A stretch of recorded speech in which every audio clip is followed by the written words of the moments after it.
What's up, guys? Welcome back to another episode of Off the Dribble with my co-host Aashrith. Today we're gonna be doing our reactions to the NFL Divisional Round game, and then we're also gonna be giving you guys our predictions for the AFC and NFC Championship games, which are gonna be taking place next weekend. There are some crazy games that we are gonna talk about, so we're just gonna jump right into it by talking about the first game, which is the Bills versus Broncos. What happened to Josh Allen, man? Aashrith, you could start it off. That was a really interesting watch. It looked like both teams were pretty evenly matched for the first 28 minutes of the first half, and Mm-hmm. then Josh Allen and Sean McDermott, now fired coach Sean McDermott, Yep. combined for like a true masterclass. And instead of kneeling, they decided to fumble the ball to the Broncos to take a 10-point lead entering the second half. And I mean, those 3 points that they got off that unnecessary, like going for it approach with no timeouts and like 20 seconds left, that proved to be what like turned the game around. The Broncos won by 3. Mm-hmm. They would have had to get another 3 points on the board if everything else worked out, obviously. If they didn't do that.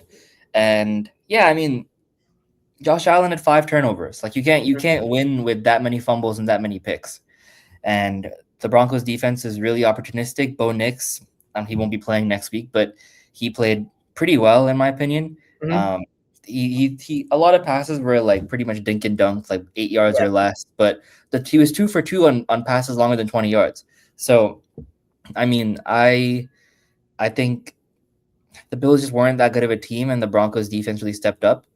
And yeah, I think I agree. I mean, it was like you said, like the first I would say even like the first 16 minutes, like it looked like the Bills knew what they were doing. They were able to move the ball up and down the field. Like it looked like the Bills offense you saw like normally. And then again, like they were putting up points against the Broncos defense too. So it's like kind of sad to see like Josh Allen, number one, like not taking advantage of like being in the playoffs and not like moving forward with not having Patrick Mahomes. Plus, like that defense wasn't playing up to their standards. So like I feel like he could have that offense in general could have done a lot more and to take advantage of it. But we see the results. They lost. They fired their head coach. So looks like a lot of big changes are going to be coming, and I think rightfully so, because if a lot of people are expecting them to come out and win. On the Broncos side though, it's sad that Bo Nix is obviously injured and he's not going to be able to play next game. But like he played, in my opinion, like a really like conservative game. Like his numbers, like he had 279 yards, 3 touchdowns, 1 interception. Like you said, like no like flashy passes or anything. But I mean,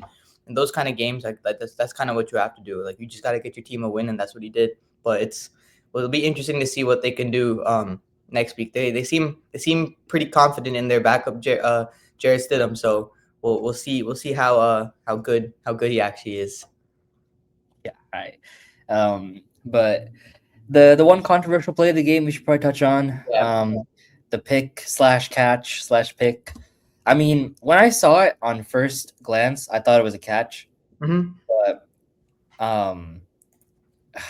it's really hard because you can't really compare it to the Devontae Adams play that happened late, like the next day, Yeah. because you clearly see Devontae got his knee down. This He was was down. you couldn't really tell who had possession with the Brandon Cooks one.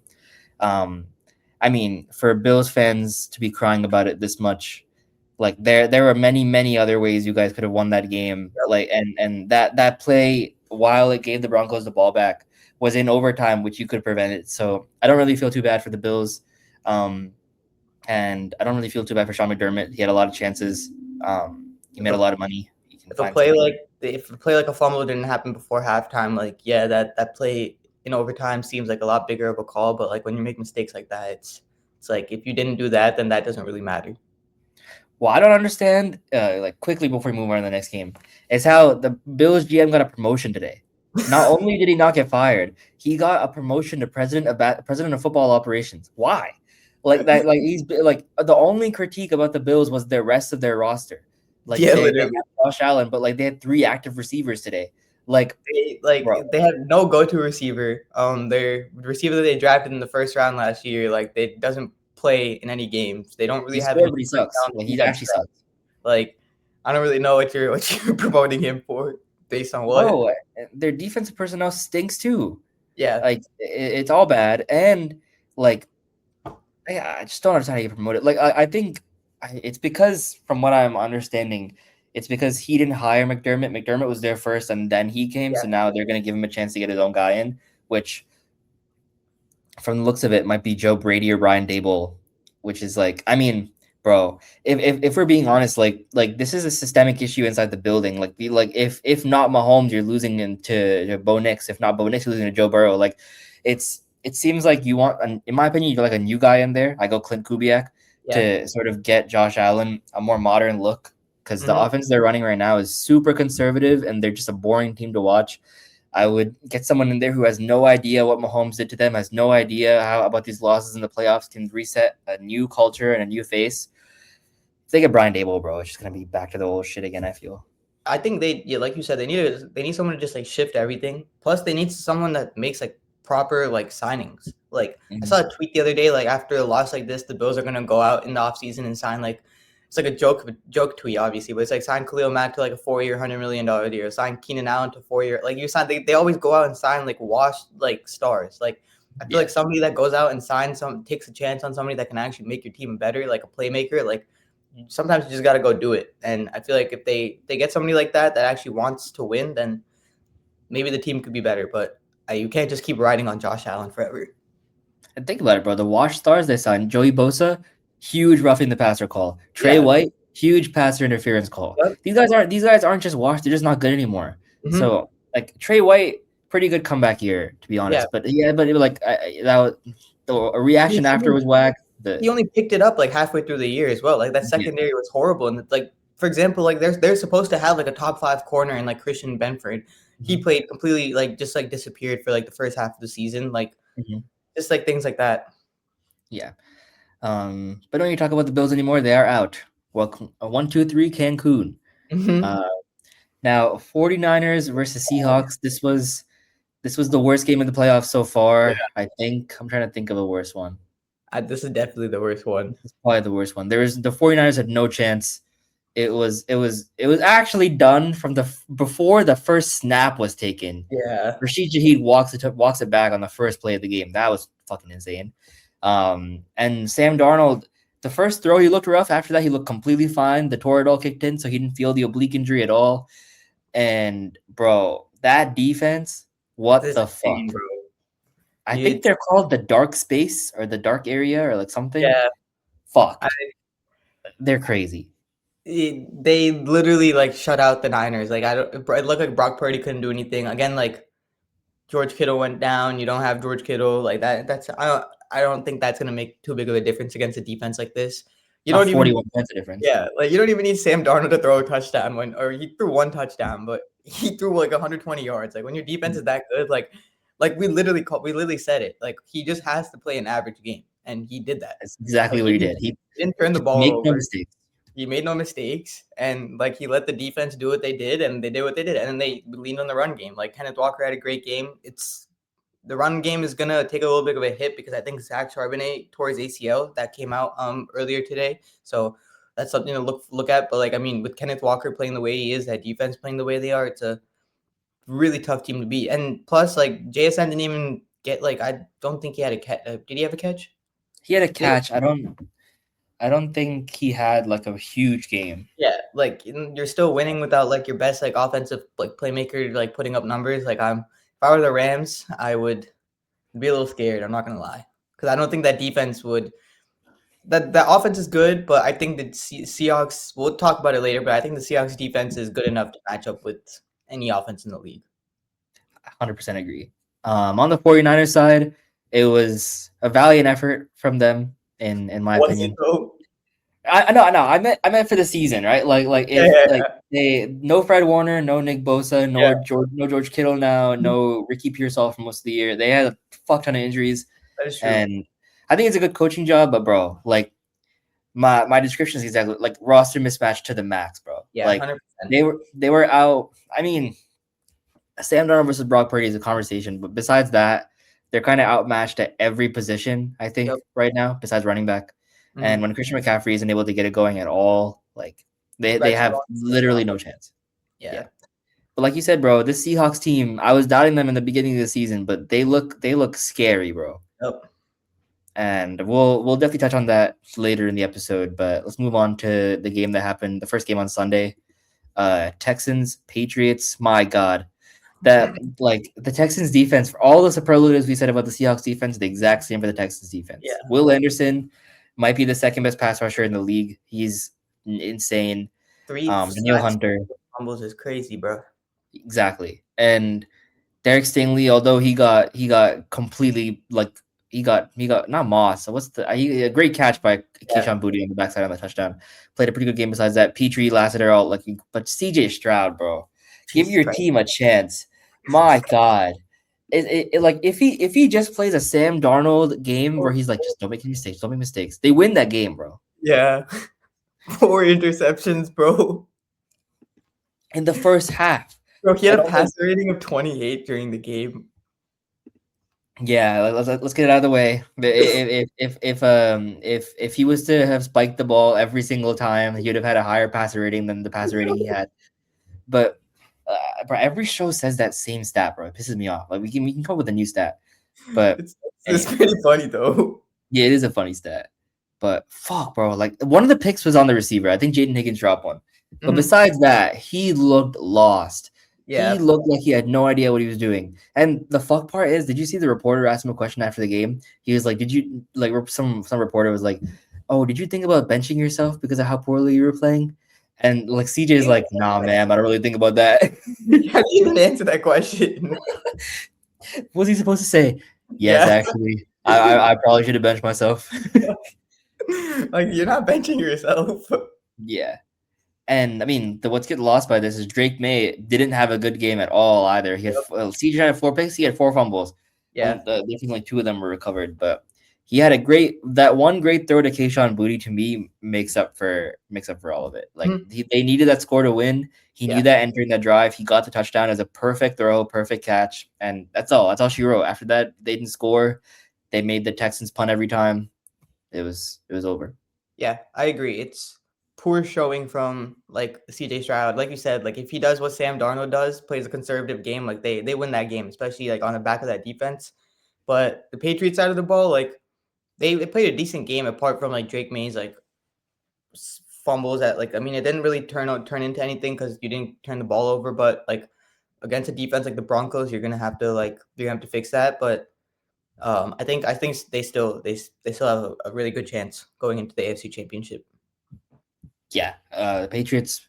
I mean, this is an interesting. After all the talk about the schedule Drake May has faced, the offenses he's played haven't been really that good. But Yeah, the Chargers defense, one of the best defenses in the league. The defense as Texans well. defense, probably the second best defense in the league, and Mhm. then the Broncos defense, probably the third best defense in the league. He's getting a murderer's row of defenses, and Yeah, like he's fumbling the ball, but he's making enough plays to win the game. Which for exactly. a second year quarterback is That's what all you you needed. can really. Yeah, But yeah, we can move on to the final game of this weekend. Would you say the best game, or would you just yeah. give that to Bills No, Broncos? I would say this was the better game. Yeah, what an interesting game. Yeah, Um, the caption is literally like spot on. dude, Caleb was ass for a large portion of this game. 95% of the game, he was bad. Really, really bad. Yeah. That 4th and 4 throw might be the best throw I've ever seen in my Mhm. life. That was I don't crazy. like I don't understand how he got the ball off, how he was able to get it, how he knew Cole Kmet, I guess the route concept, but how he knew Cole Kmet would still be waiting there and not moving somewhere else. And like it was a bad play by the corner to try and get the pick instead of getting the instead of getting the pass block attempt. But bro, what a throw. And He then didn't he throws the game away. he didn't even like step into the throw. Like he just tossed it up in the air and it was like right on the money. But like you said, like even like throughout the first 4 quarters, like apart from like I would say like he had one big scramble that was like for 20 yards. That was a good play. Mhm. He had Mhm. even that throw to Rome, like I forgot what I think it was on the third down where Rome had to Mhm. like get up and get it. Like that wasn't even that good of a throw either. Like that was Mhm. he made it a lot harder of a throw than like Rome did. Like that was a great catch on Dunze, but like throughout the whole game, like he was missing receivers and like they weren't really getting open too much. But at the same time, like I feel like he could have done a little bit more. And then in overtime, like it's kind of just like the momentum is there for like one drive and it just completely like goes away. Like I don't know. I think he needs to figure out ways to build on like the good part. I think he goes into each series just like not thinking about what happened before, but like when you do something like that to end the game, to go into overtime, you kind of got to build on it. And I mean, he's the second year, so like again, like great season by him and the team under like a first year of the head coach too. Like, I mean, I don't really think you can ask for a better year, but again, like they could have won the game. Underrated part, bro, that everyone came into this playoff saying the Bears offense is going to be sick and the Bears defense was going to sell the Bears at the end of the day. Bears defense, their secondary was playing amazing throughout the game, bro. Yeah, And the safeties, ever since halftime of the Packers game, Dennis Allen flipped a switch, and that Bears defense has been so good. They were like, they even when they made the Rams punt in overtime, I was like, oh my god, bro, it's over. I was so mad. And again, bro, like Bears fans talking so much shit about the fucking Packers. You won. Like everything about your season went exactly reverse in the playoffs. The offense was stagnant and the defense was good. Who are you gonna blame it on, bro? This guy Caleb, again, all praise to him for that 4th and 8 against the Packers and the 4th and 3 against the Bears. Against the Rams, if he just makes like, again, we're gonna keep going back to Sam Darnold, but if he just plays an average game, they win that game. Yeah, like if he just plays an average game, they don't need him to make that throw. I think his problem is like I think he wants like the big play every single time. Because like I texted you during the game, like I'm like, bro, just like throw the damn ball. Like why are you holding on to it and running for so long? Because there's so many short routes that he like doesn't like. He looks them off so many times, especially like tight end routes that are like 5-6 yards that are probably like the third option on that play. Like I mean, still like that will get you yards, like, especially if it's a second down and not a third down, and you can move, get you a little closer to a first down. Like do it. Like I think he just has to learn that, but I don't know. Like yeah, it's like he just wants to go for the big play every time, in my opinion. Yeah, and again, if he just takes those shorter throws, like it's really cool that he's one of 3 quarterbacks in the league, probably like him, Mahomes, and Josh Allen, probably the only people that can even think about making that throw. Yeah, it's really cool that he can do that, but why can't you be one of the 15 that can make a 10-yard pass? Yeah, like exactly. like you can have both, bro. You don't need to be like this creative genius every single time. Exactly. Yeah, And he's sailing receivers, bro. Yeah, man. Oh my god, throwing it above their heads. Like yeah, the good throws are really good, but the bad throws are like bad. Yeah, and again, like I want to see people actually talk about that. Like again, we can praise the highs, but also keep it realistic. Like again, we're not saying that like he's not the quarterback for the team or anything. Like it's only his second course, year. bro. Yeah, well, like I think after this season, like he's definitely shut up some people with the way he's played, with the way he's played through adversity. So I think there's a lot of growth for him, and I think it's a good type of growth. Like he's gonna get better. But do you think next year? So this year, they had 7 wins when they were at one point trailing in the 4th quarter. Yeah, like that's not gonna happen next year, bro. Yeah, they played a 4-place schedule this year. I think they got to figure out that defense first. Like if you can get a little bit of more consistent defense, especially throughout the regular season, that would help a lot. Because then like that wouldn't put like the offense in a position to drop like 30 points or like 20 points in the second half to try and come back. Yeah, it'll be fun. NFC North will be really, really good next year, which is annoying, but it'll be fun to see his development next year. Yep. I guess we should talk a tad bit more about the Rams. We just kind of focus on the Bears, but again, I think we're starting to. I can hear an argument being made for Puka to be the best receiver in the league. Like, for me, it's been Justin Jefferson since he entered the league. Pretty much, I think he's just the best at most things involved being in a receiver with. But Puka, bro, like the blocking, like when Stafford overthrows and he turns into an insane DB, the contested catches, like. Yesterday, that clutch catch on 3rd down to convert the first down to close the game out. Like, it just seems like whenever the Rams need him to be there, he's always there. Yeah. And I think that's really going to like help him against a really, really rough Seahawks defense. Yeah, I agree. Like, it's going to be hard to put him in positions to like get open because like that defense, they fly around a lot. But I mean, Stafford made some crazy throws, like a couple crazy throws in my opinion. Like there was like one throw where it was like right over the hands of like one of the Bears safeties. Like, so if you have a quarterback that can make throws like that, like Are you I talking think about the throw to Devontae on the left sideline? yeah, like That's the that. best. That's one of the best throws I've ever seen too. That was fucking insane. I literally saw that throw. I thought he was gonna pick it off, and I was like, damn. He right when the safety stepped up, he threw the ball, and I was like, okay, that.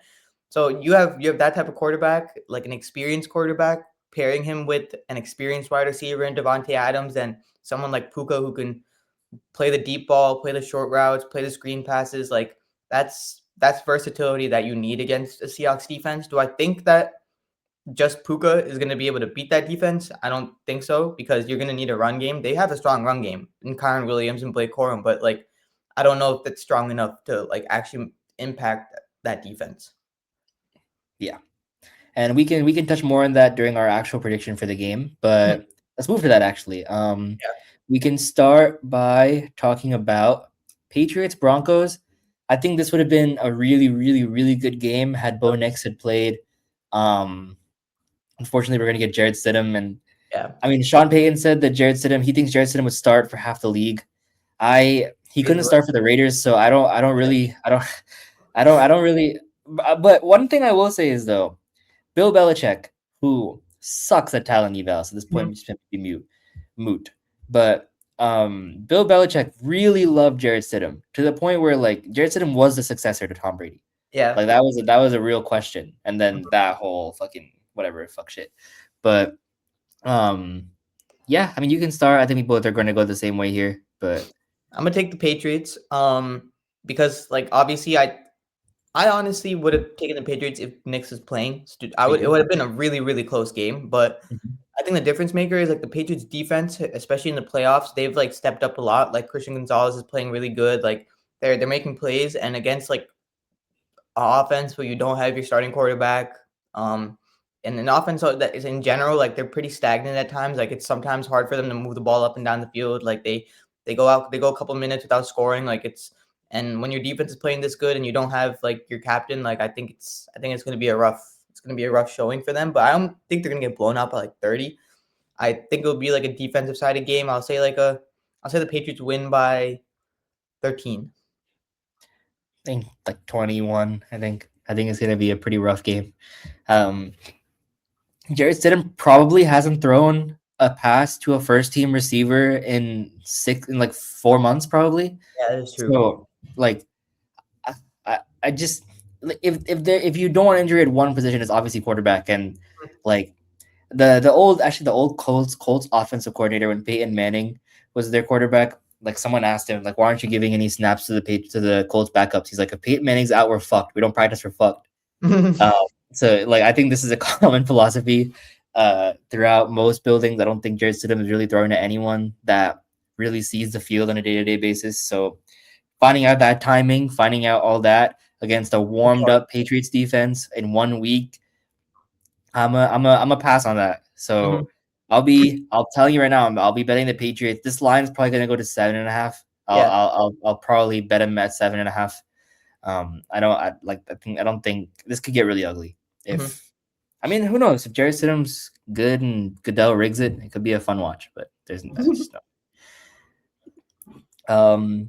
Third time, Rams at Seahawks. Rams won the first one after Sam Darnold threw 4 picks. When Sam Darnold played a decent game, the Seahawks won. Who do you have in this one and why? I'm gonna pick the Seahawks. Mhm. I think they win by like 3 though. Like I think it's gonna be a really close game. Yeah. Like, like with everything I said about like Puka and that offense, like I think there'll be like plays. It's gonna be like a 3rd and 8 where like the Rams offense is gonna need a play and like Puka's gonna be able to deliver every now and then and during the game. So that's gonna put the Rams in a little bit of a tough position. But again, like you're not gonna be able to score like every possession. Like you're gonna be punting the ball a lot. Like you and overall, like again, their Seahawks offense, like I think they do a really good job of putting everyone in a position that they can just like play to their strengths. They scheme everything really well. If JSN has a good game, like I think that it would be a lot bigger of a win for the Seahawks. But and I don't think the Rams secondary really has anyone that can stay with JSN for a whole game. And it's already I think Emmanuel Forbes in general has like some injury problems, and he's their CB1. Like he's played pretty good this year, but like I don't think he has any chance against a receiver like JSN. So I'll pick the Seahawks. I'm really conflicted on this. My head says pick the Seahawks. They look like the better team. They've been the 1 seed. The only thing that would make me want to pick the Rams that it's close to me for me as well, but like it's Matthew Stafford's experience and like in these kind of games, Sam Darnold, bro. yeah, those are the kind of things that like you really need. But I don't know. I'm gonna put my trust in the defense this time. Something about me is like You can't. I like for my morals, bro. I think I could pick Sam Darnold to make the Super Bowl. Yeah, like, that's. Could crazy. you imagine if the Super Bowl is Jared Stidham versus Sam Darnold? Oh my god, bro! The Patriots have to win. Like the Patriots have to win for like sanity's sake. Mm-hmm. I'm gonna take the Rams here. Okay. They've been here before, and one point I guess is you could see from the last game the Rams really moved the ball on the Seahawks defense. Yeah, and I think the Seahawks actually had some people missing that time, so maybe and they're likely back. But I like Matt Stafford in this spot. He's played against the Panthers. He's kind of on and off. But against the Bears, he's pretty dialed in for the most part. The Bears defense was good, but like he didn't really turn the ball over, did he? And I don't think so. He I don't know. There's no real analysis to this. Like there's no real analysis to this. It's like I just can't pick Sam Darnold to make the Super Bowl. Like it doesn't make sense to me in my head. And if he proves me wrong, he proves me wrong, bro. But Stafford's been here before. Like Puka has not been here before. But Devontae has been in big games before. Puka's also been in big games before. Sam really played an excellent big game yet? I don't think so. I think last game he was kind of just like existed because there's a defense that won the game. So, bro, I don't know.